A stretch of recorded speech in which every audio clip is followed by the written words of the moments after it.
Assalamualaikum warahmatullahi wabarakatuh. Siswi semuanya yang berbahagia, ketemu lagi dalam pembelajaran PAIBP kelas 3 di semester asal ini. Melanjutkan materi fikih munakahat atau pernikahan dalam Islam. Setelah kemarin kita mempelajari tentang pengertian, dalil, tujuan, kemudian syarat-syarat pernikahan serta tujuan dari pernikahan. Pada pertemuan kali ini kita akan membahas tentang hal-hal yang berhubungan dengan pernikahan. Di antaranya yang pertama ada perceraian atau dalam bahasa fikihnya disebut dengan istilah talak. Tapi itu talak lagu, talak tilum kok seraian. Ini sesuatu yang halal dilakukan tetapi dibenci oleh Allah Subhanahu wa taala. Diharapkan nanti dari materi ini kalian paham tentang apa itu perceraian dan hal-hal lain terkait dengan pernikahan, tetapi tidak boleh dipraktekkan. Karena apa? Prinsipnya satu istri untuk selamanya atau satu suami untuk selamanya. Satu istri, satu suami sampai mati. Bahkan bisa dikatakan ketika nanti kita ditakdirkan untuk masuk surga, maka pasangan kita yang akan menemaninya kelak di surganya Allah Subhanahu wa taala. Allahumma amin. Secara pengertian, perceraian itu artinya pemutusan ikatan perkawinan antara suami dan istri. Kalau sudah menikah ada perceraian. Kalau belum nikah, ya belum ada namanya perceraian. Ada beberapa hal yang dapat memutuskan ikatan perkawinan antara suami dan talak. Talak artinya melepaskan ikatan pernikahan dengan mengucapkan secara sukarela oleh pihak suami. Ya. Talak itu dibagi menjadi dua, ada talak bain sugro dan talak bain kubro.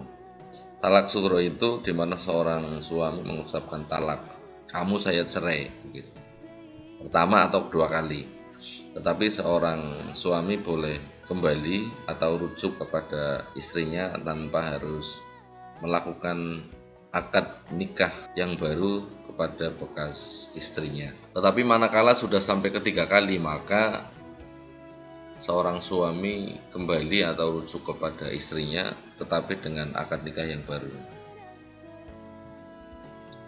Kemudian yang kedua ada istilah fasak.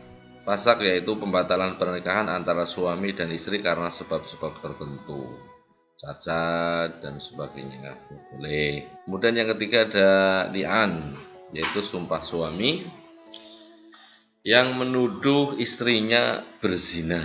Tentunya ini dengan beberapa hal, ada bukti dan sebagainya. Tetapi ketika tidak ada bukti, tidak ada saksi 4 orang, maka ketika suami sudah menuduh istrinya berzina, maka ini dapat menjadikan putusnya hubungan suami istri. Yang keempat ada khulu, yaitu talak yang dijatuhkan suami kepada istrinya atas permintaan istrinya.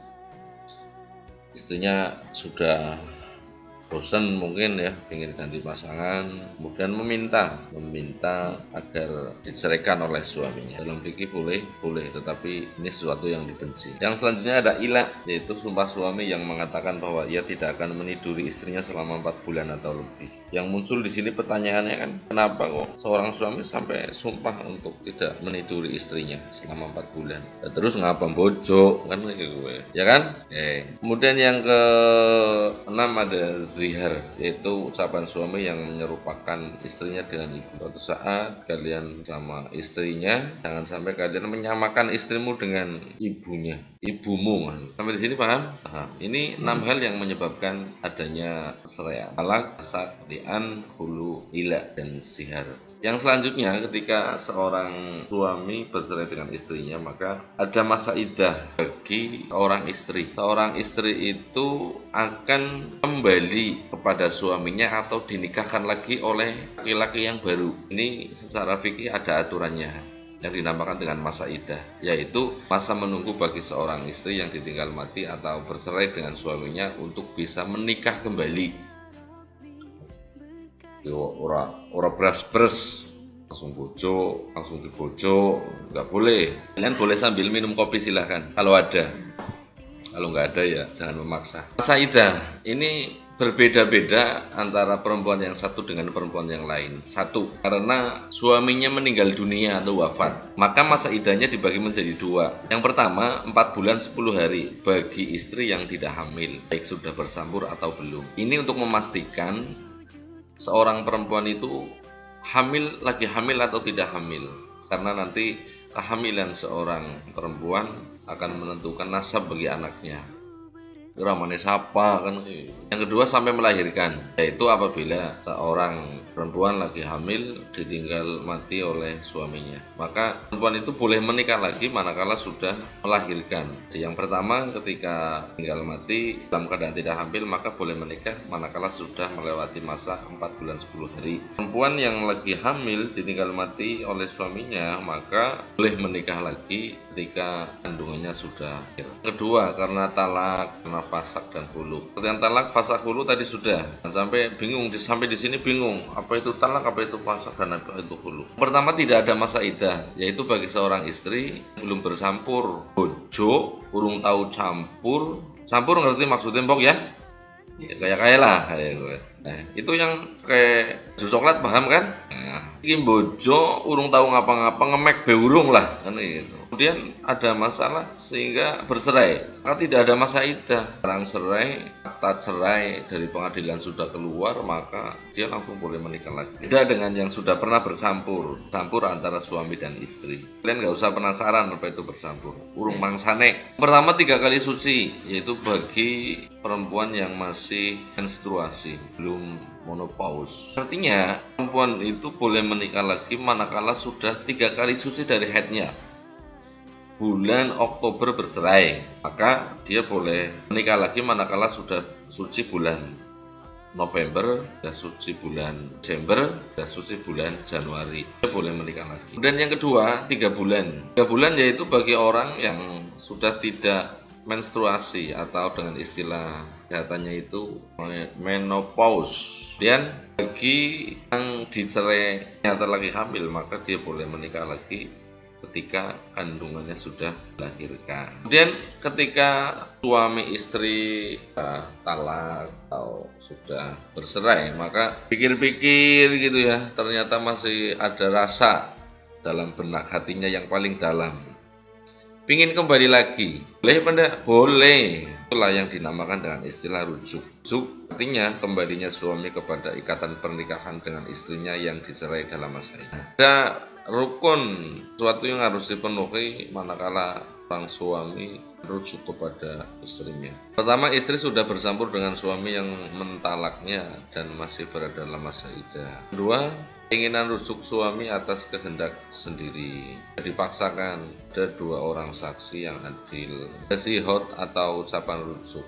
Nyong kepengen balikan karo kowe, setuju, sah. Hukum rujuk yang pertama wajib, yaitu apabila sebelum mentalak suami belum menyempurnakan pembagian waktunya, itu cepat-cepat. Kedua, dihukumi haram, yaitu apabila rujuknya suami untuk menyakiti istrinya atau mendurhakai Allah juga boleh, karena tujuannya nggak benar.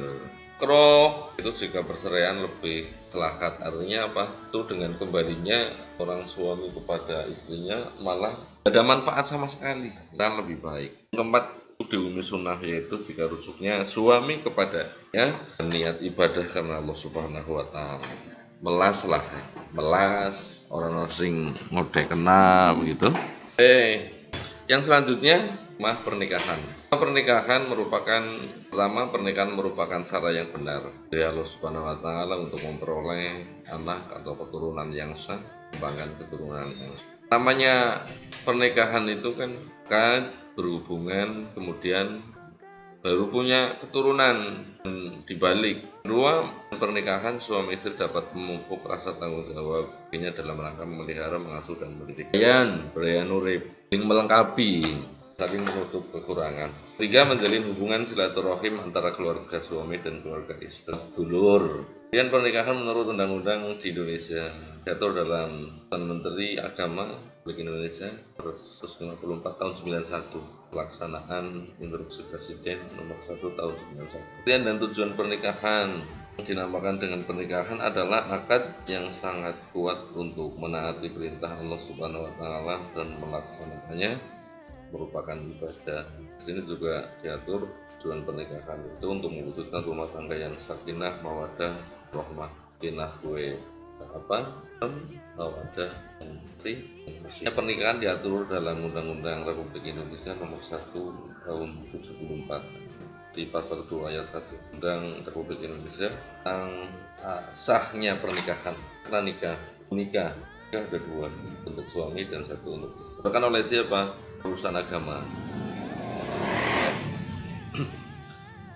Kawin hamil artinya seorang perempuan dalam keadaan hamil tapi belum menikah, musibah. Ini diatur dalam pasal 53 ayat 1, 2 dan 3 kompilasi hukum Islam hukum pernikahan. Jangan sampai terjadi. Dan itu secara arti itu akad yang menghalalkan hubungan antara laki-laki dan perempuan. Akad dulu baru hubungan. Seperti ini kasusnya, itu hubungan dulu baru akad. Demikian materi kita pada kesempatan kali ini, mudah-mudahan bermanfaatan. Terima kasih. Wassalamualaikum warahmatullahi wabarakatuh.